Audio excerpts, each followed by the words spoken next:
1.04 is in, and there is a crap ton of fixes, some buffs, a little bit of nerfs here and there, and overall, I think a lot of good that was done for the game. So I'm not going to go through every single line item because that is a lot of stuff to read through. As you can see, this is long. But one of the big things is Elixir of Expertise for resource cost reduction was supposed to be 20%, like I said, but it's been 10%. They fixed it. It'll now actually give you the 20%. Barbarian's Whirlwind was stopping whenever they would use an ability while channeling. It will now continue channeling, so you can shout your little booties off while spinning in a circle. Rogues, whenever they were shadow stepping, if they were shadow stepping further than their intended target, it would make you freeze in place. That's been fixed, so rogues rejoice. There's a couple more that were good here. Let's see. Oh, aspects. Aspects that deal flat damage used to be scaled to your item power. Now they're going to be scaled to your level. So if you're at level 70 with an 820 item power weapon, right now it's been good because you can have this really high powered, like flat damage aspect on it. But the level 100 gets the same power. So it's going to scale to your level now. So the level 100 will actually be more powerful than the 70, which also gives you more incentive to get leveled. Because a lot of people just kind of get to the level 70, 80 range and like, I don't really need to because I still have the 820 gear. So technically, aside from Paragon points, I'm just as good. You're not, but because the Paragon points really are that big. But it felt like you were at a good spot in the 70s and 80s because of the higher item level gear and the scaling that was implemented with the gear rather than the level.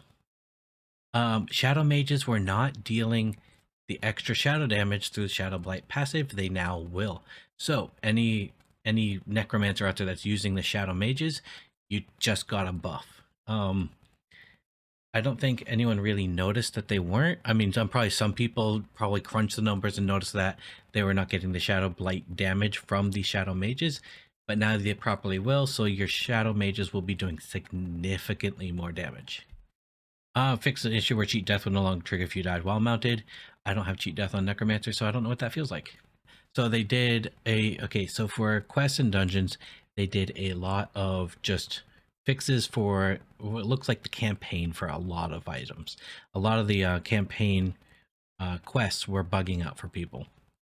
So they fixed a lot of those bugs. So if you've been stuck on the campaign due to a bug, it should be fixed now, and you should be able to finish it without any problems. If there's any more bugs, submit it on the bug forums, and hopefully they can get it taken care of in the next update.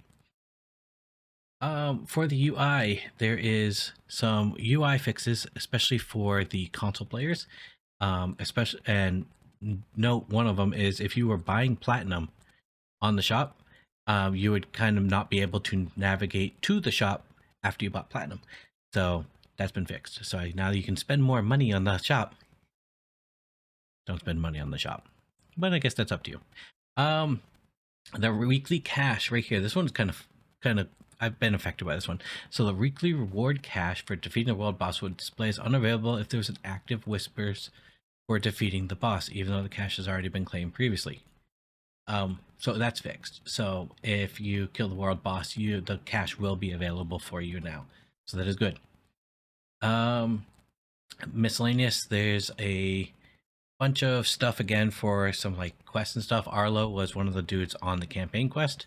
I guess he's now interactable. That's good.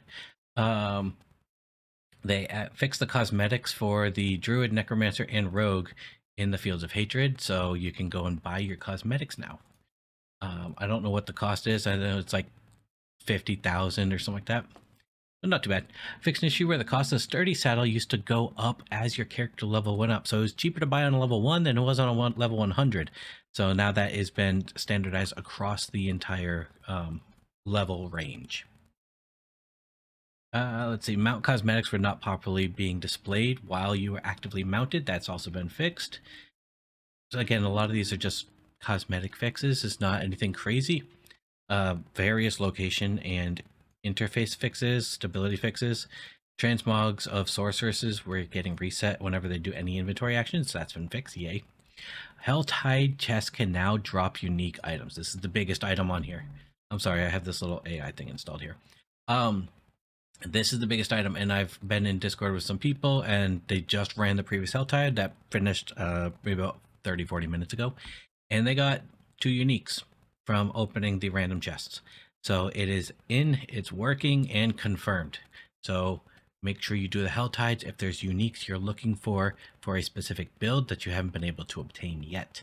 The uniques are now going to be much easier to target farm because you can open the specific chest for that slot.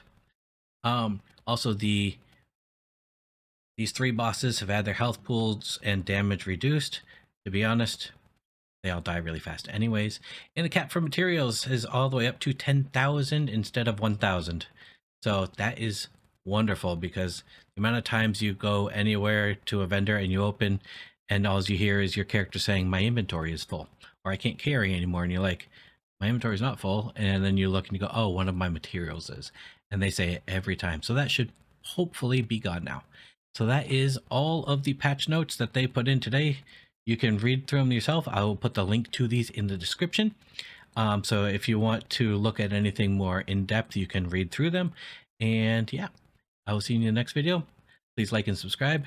Have a wonderful day.